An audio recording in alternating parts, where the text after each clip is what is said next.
But guess what? He wasn't asking me how to do Scrum. You understand? This So is you want to tell them how you validated on the first day that we worked together whether or not I knew Scrum? I asked him to teach me Scrum. And Anytime you you got 5 minutes or you're out of here. yeah, that's it. Yeah, that's what it was. It's true.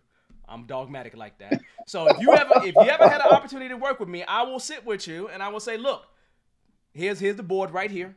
Teach me Scrum. Now, mind you, I'm a certified Scrum trainer. Ain't nothing special about that. But the idea is that teach me Scrum because I need to know where you're at and where our gaps are at because we have to work as a team together. And a team that's not on the same page is a problem. Is a huge Right. problem. And so I told him he got to teach me Scrum. Period. And I told him he's gonna be up out of here if he didn't teach me Scrum. It's true. Yeah, it's true. It's true because Jack was getting on my nerves. He know that. He was because he was After the first dogmatic. 5 minutes of being there. Yeah, yeah. So he Yeah. was good. Once he's able to teach me Scrum, then we were good, I right? have been accused of being a purist. I Yeah, have been accused of being a purist. yeah, no question. To his heart, he's a purist. I will not put that past him whatsoever. He's a purist, but I need him to be a purist, but have some flexibility within that purity, Mhm. because it's very few organizations that can be pure, right? They're gonna have a little bit of taint. So Devon, do you think that I want people to be pure, or do you think that I want people to recognize their current state and understand what the vision of the future is for them? I What do you think think I think I I think you really want want? people to understand the current state and what the vision of the future are, right? But Yeah. here's how he was first coming off. You got to do Scrum exactly this way. The other part wasn't coming off in his conversations, and part of where Right. Jack had to grow with me was beyond. I know you want to present this, but what it sounds like is this. So let's deal Right. with that gap. And one of the places where I was able to help Jack when we were working together is dealing with that gap. Does that make sense, everybody? I hope that makes sense, right? You know, any place you go, you should have an opportunity to grow. Period. If you're not going someplace and you're not growing, then you have a bigger problem. If you're the top dog at the place, I understand, but then find you some other people outside of the organization to help you grow, right? So it is one of those things with Jack where we just had to work through that. We had to work through that. And Jack has some wonderful relationships with the people that we worked with there. He probably has some better relationships with some of the people from there than I do, right? Because again, he was really working closely with teams on the ground.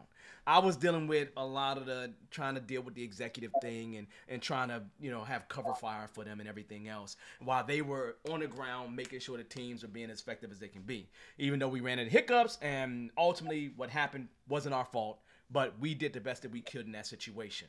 But that purity, when I tell you that first couple weeks with Jack, that purity was all everybody heard. This is exactly what it is.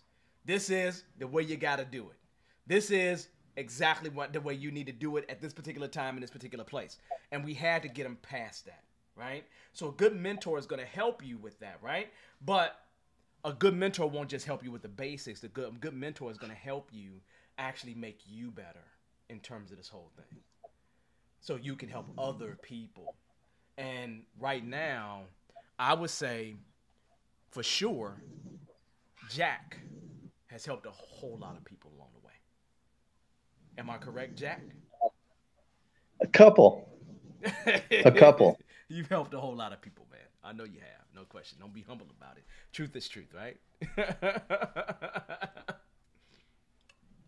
So, and here's the deal. And I want you to understand something. This is like Jack's second or third career, right, Jack? Because Oh Jack yeah. is involved in the military and everything else. So Jack has had a whole life. I mean, he's had a whole life prior to getting involved in Scrum. I mean, a whole life. And he got Yeah. doctors as sons, right?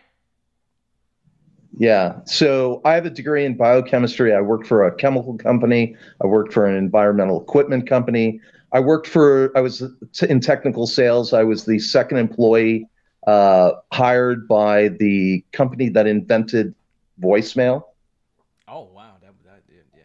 That's aging yourself. And I did that, even before I got into IT. That's aging yourself. Like, for real, time out. Do anybody use And voicemail I've at this been point? doing, IT for 20 years. Yeah. So like I just I'm said to you, old. he's had multiple lives for real. So when I say to you, you know, when did we do that, Jack? That was like 2014. 2014 is when we started. November 2014. 2014, 2015. Yeah. And so you already Yep. had multiple lives at that point, right? And Oh so yeah. we talking about this is 7 years since that I point? had lived. I had lived in 3 countries by then. Yeah, man. Yeah. Like I said, I'll say it again. Multiple lives long before he ever got to this Scrum thing. And still, this old dog, as he would say back in the day, learned some new tricks. So my And I philosophy. learned it from a younger dog. People don't realize I'm older than Devon. Yeah, well, yeah, I'm that's true. You are. significantly older than you Yes, you are definitely older than me. are. That is very, very true. But I love him. He loves me. That love will never leave. That love will never go any place. And it all came together at a little company called Motorola when he showed up and worked my nerves. When he showed up and worked my nerves, and he will never allow me to live that one down. Never. Never. Okay, all right, Jack. Well, we got to end this. Let's talk this Thank week you, my friend. offline. Let's talk this week offline, Jack. I will reach out to you this week, okay? Yeah, I gotta tell you about teaching a bunch of architects. Oh, we can talk about that, and we need to catch up with Tim. Yeah, that would be great. Yeah. All right, then, Jack. I appreciate it, man. All right, talk to you later. All Bye right, have a bye. good one. Everybody, man, that was a pleasure. That was a pleasure. Okay? The first thing that I need to tell you is please, please, please, before you go, make sure you subscribe. Make sure you like this, right? Make sure you join us, right? Make sure you click that notification bell. Again, I need you to like, subscribe, click that notification bell so we understand and you join us for this journey. On that note, this was, I feel like this one was unfair. Like, I literally feel like this one was unfair. Because I feel like I've just had good conversations with people. And that's what I want to be able to do. Have good conversations with people. And that was a plus. Especially seeing Jack. That definitely was a plus. So on that note, look, y'all. It's been a pleasure. Hopefully this has been entertaining enough for you during this particular one. Hopefully you're getting some value out of this. And on that note, I got a few people I do need to reach out to this week. For real. Because let me tell y'all something. I have somebody that should be, and I'm not going to mention this person by name. I have somebody that should be connected to me on LinkedIn, but has not connected me on LinkedIn, and I have a connection for this person. And they have not connected with me. I'm very, very uptight at them, and I'm going to reach out to them, right? Because sometimes I run across somebody, and if I know something about you, I want to connect you with people, right? I am a connector, and I will connect you with people, right? But if I can't connect you, I can't connect you if you don't do your stuff, if you don't do your part of the deal. On that note, look, y'all, this has been a pleasure. We're going to have our official outro, which is the outro for the rest of our videos. But I'm going to say, look, hey, if you're in one of these cold places, man, stay warm. Stay warm, please, right? Because I want to see you in the future. But otherwise, we're going to do this again next week. Monday, 8 p.m. Central Time. We'll do it again. We will have a blast, have a nice little party. On that note, I'm going to say, hey, y'all, peace. I'll see you next time, okay?